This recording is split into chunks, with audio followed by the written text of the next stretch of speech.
오늘 함께 나누신 말씀은 구약 성경 시편 89편 38절에서 52절까지의 말씀 함께 보겠습니다. 시편 89편 38절에서 52절까지의 말씀입니다.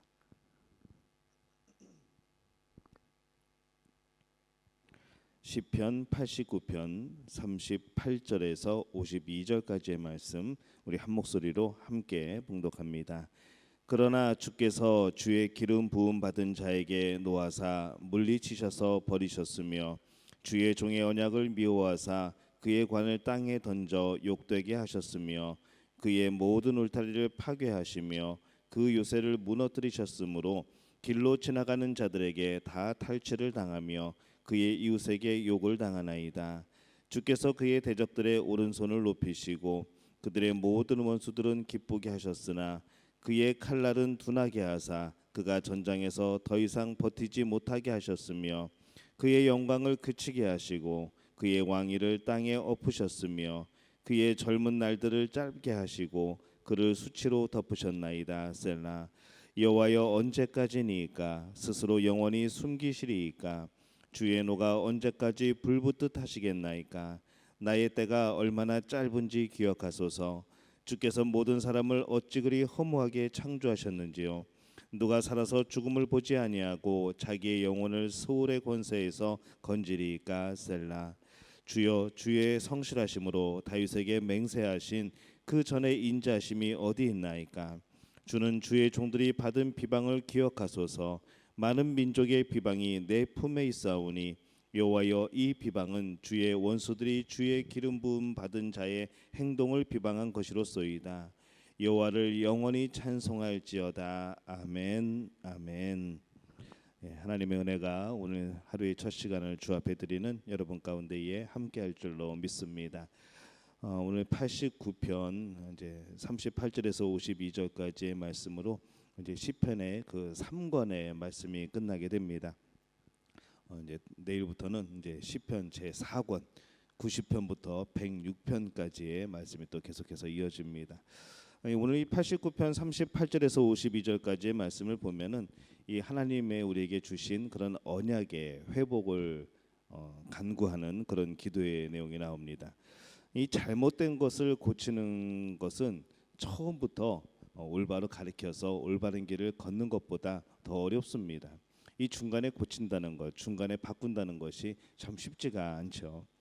인간은 두 번 실패를 했습니다. 첫째는 아담이 실패를 했고 두 번째는 이스라엘이 실패를 합니다.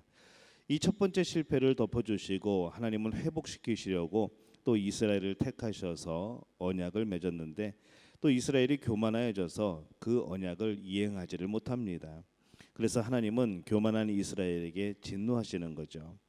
38절에서 45절까지의 내용을 보면은 그 진노하신 하나님의 모습들이 나옵니다.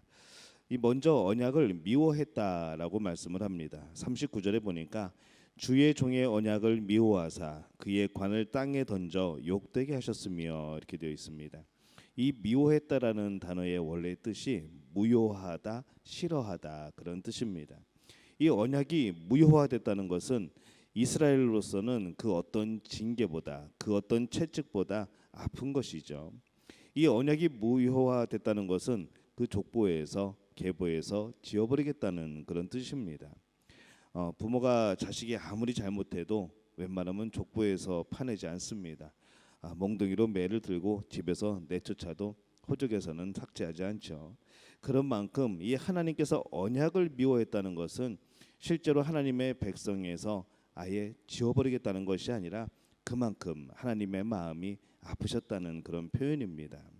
또 두 번째로 멸망시켜버렸던 그 대적을 높이 드셔서 이스라엘로 욕을 당하게 하셨다라고 말씀을 합니다.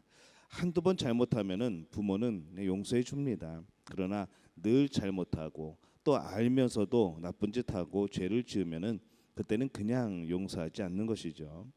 오늘 말씀에 보면은 하나님의 무서운 진노가 보입니다.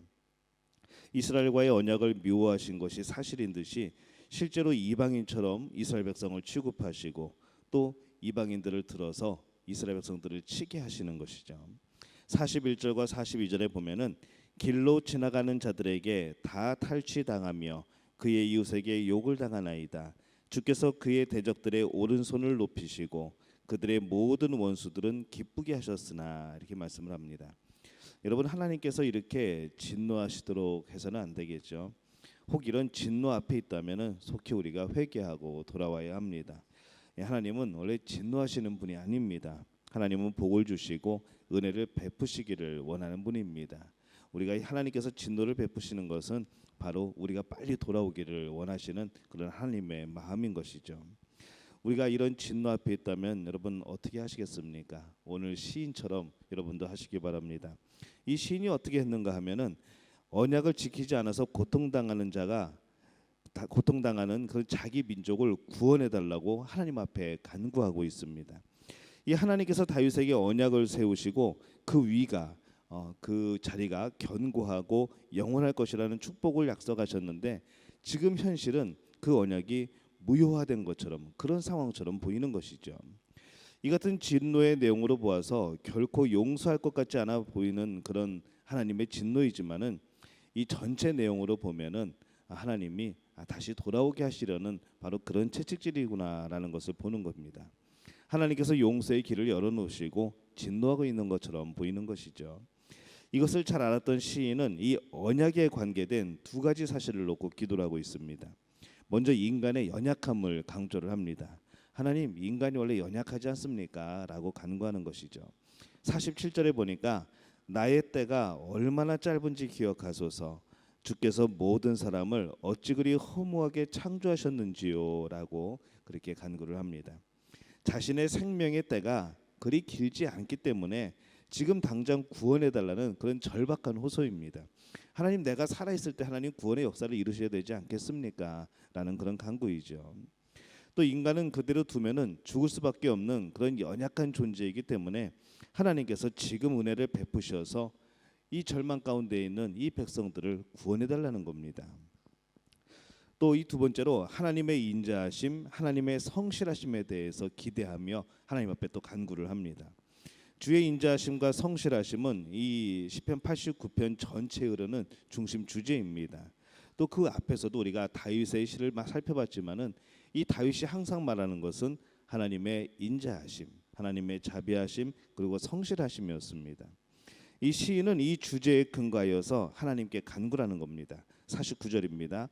주여, 주의 성실하심으로 다윗에게 맹세하신 그 전의 인자심이 어디 있나이까? 이렇게 간구를 합니다. 하나님께서 언약을 세우신 것은 인간이 연약하기 때문이죠. 연약한 인간을 언약 안에 붙잡아 두기 위해서 하나님의 인자와 성실은 참 필요한 겁니다. 하나님이 우리를 붙들어 주지 않으면은 우리가 하나님을 붙드는 그 힘은 너무나도 연약하고 약한 겁니다. 그렇기 때문에 하나님이 붙들어 주시지 않으면, 하나님이 언약을 주셨을 때에 그 언약조차도 하나님이 붙들어 주시지 않으면은 우리 인간들은 그 언약을 지킬 만한 그런 능력이 사실은 없는 겁니다. 그래서 하나님 자신도 이 언약 백성을 다룰 때에 항상 말씀하시는 것이, 나타내시는 것이 인자하심이었고 또 성실하심이었습니다. 그래서 우리에게 이 하나님의 인자하심과 성실하심이 있다는 것은 참 우리에게 큰 복인 줄로 믿습니다. 하나님이 인자하시지 않고 성실하지 않으시면은 아마 이미 우리는 벌써 다 멸망했을 겁니다. 그래서 시인은 이 시에서 언약의 속성, 이 성실, 인자하심을 붙들고 그렇게 기도를 합니다. 우리는 하나님의 언약이 무효화되지 않는다는 사실을 어디서 우리가 발견을 하는가 하면은 그리스도의 십자가를 통해서 발견을 합니다. 이 하나님의 약속이 무엇이었습니까? 메시아를 보내서 바로 우리를 구원하시겠다는 약속 아니었습니까? 그래서 이 언약의 완성자이신 그리스도께서도 이 사람들 보기에는 십자가에서 완전히 버림받은 것처럼 그렇게 보였지만은 그것은 이미 하나님께서 우리에게 약속하신 구원의 약속을 하신 바로 그런 놀라운 역사이고 또 그런 은혜였습니다. 그러나 이 주님은 그 모든 참혹한 형벌을 이기시고 부활하셔서 우리가 지키지 못한 언약을 지키고 이루어 주셨습니다. 이미 우리를 구원하시기로 마음 먹었을 때 그때부터 하나님은 우리 인간이 얼마나 연약한 존재라는 거, 아마 우리 인간은 그 언약을 지키지 못할 것이라는 것을 이미 하나님은 아셨던 것이죠. 우리가 아무리 짐승을 잡아서 제사를 드리고 우리의 죄를 회개해도 도저히 해결되지 않는 그 문제를 하나님께서 해결해 주신 겁니다. 죄의 문제까지도 이미 하나님께서는 해결해 주시기로 작정을 하셨던 것이죠. 그래서 우리는 그 하나님의 성실함 앞에서 참 늘 부끄럽게 살아갈 수밖에 없습니다. 우리의 불성실함을 보면서 너무나도 우리 약함이 보이는 것이죠. 또 우리는 늘 불의합니다. 이 하나님은 공의 하나님이신데 우리는 늘 불의한 모습으로 살아가죠. 또 하나님께서 신실하게 지키신 그 약속에 비해서 우리는 너무나도 자주 하나님을 등져버리는 그런 모습으로 살아갑니다. 하지만은 우리가 예수님 안에서 보게 될 때에 이 하나님의 예수님을 향한 또 예수님을 통해서 우리에게 보여주신 그 사랑은 그 모든 것을 덮고도 남는 것이죠. 이 하나님께서 진노하신 것은 언약을 파괴하시고 이스라엘을 버리신 것이 아니라 약속을 깨고 언약 밖에 있는 이스라엘 백성들이 다시 언약 안으로 들어오게 하기 위해서 채찍질을 하시는 겁니다. 언약을 파괴하기 위한 진노가 아니고 이 언약을 성취하기 위한 사랑의 그런 진노였던 것이죠. 그렇기 때문에 이 언약의 백성은 하나님의 자녀는 하나님의 자녀답게 언약의 백성답게 사는 것이 참 중요합니다. 우리의 약함으로 그 언약을 온전히 붙들지 못할 수도 있습니다. 그럼에도 불구하고 정말 그렇게 열심히 살아가는 것이 중요한 것이죠. 예수 그리스도의 그 삶 또 그 인격이 우리의 삶을 주장하게 될 때에 비로소 우리는 하나님의 자녀 언약의 백성이라고 부를 수가 있습니다. 우리는 지금 예수님을 믿기만 하면 구원받습니다. 이 말씀은 진리입니다. 하지만은 이미 구원받은 우리는 이것으로 만족해서는 안 되는 것이죠. 구원은 우리의 신앙생활의 출발점입니다. 종착점이 아니고 출발점입니다. 이제 우리가 성결한 삶이 시작돼야 되고 천국에 이르는 그때까지 하나님만 붙들고 살아가야 되는 그 과정이 남아 있는 것이죠. 그래서 그 삶을 살아가게 될 때에 이 행함이 없는 믿음은 죽은 믿음인 것처럼 이 언약은 우리의 삶이 밑받침되어져야 온전한 그런 언약이 되어집니다. 이 하나님의 언약은 영원합니다. 왜냐하면 하나님의 이름 위에 하나님의 그 인격 위에 세운 언약이기 때문에 그렇습니다. 또 하나님이 영원하신 분이기 때문에 그렇습니다.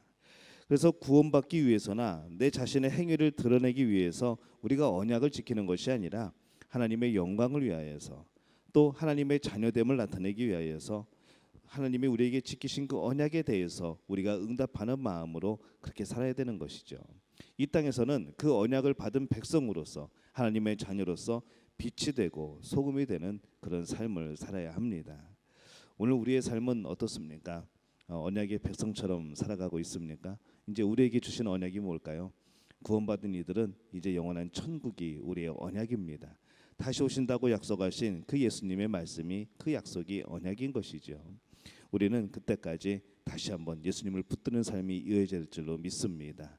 오늘 우리의 삶을 다시 한번 돌이켜봤으면 좋겠습니다.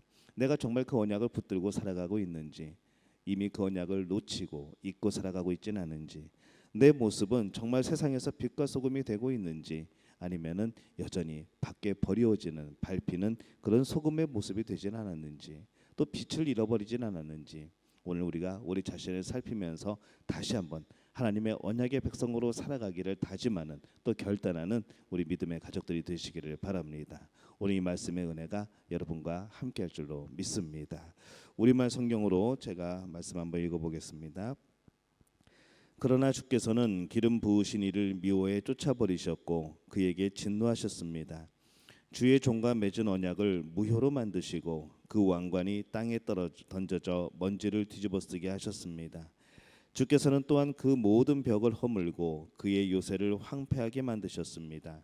지나가는 사람들이 다 그를 약탈해 그가 이웃들의 조롱거리가 됐습니다. 주께서 그의 적들의 오른손을 들어주셨고 그의 모든 원수들을 기쁘게 하셨습니다. 또 그의 칼날을 무디게 해 그가 전투에 서지 못하게 하셨고 그의 영광이 끝나게 하셨고 그의 왕좌를 땅에 내치셨습니다. 그의 젊은 나날을 단축시키시고 그를 수치로 뒤덮으셨습니다. 셀라. 오 여호와여 언제까지입니까? 영원히 스스로를 숨기시겠습니까? 주의 진노가 언제까지 불같이 타겠습니까? 내 때가 얼마나 짧은지 기억하소서. 주께서 지으시는 인생들이 어찌 그리 허무한지요. 죽음을 보지 않고 살 수 있는 사람이 누가 있겠습니까? 그가 죽음의 권세에 자신을 구원할 수 있겠습니까? 오 주여, 전에 주께서 보이신 그 사랑이 어디로 갔습니까? 주께서 주의 진리로 다윗에게 맹세하신 그 사랑 말입니다. 주여, 주의 종이 조롱당한 것을 기억하소서. 모든 강한 민족들이 나를 원망한 것을 내 마음에 품고 있음을 기억하소서.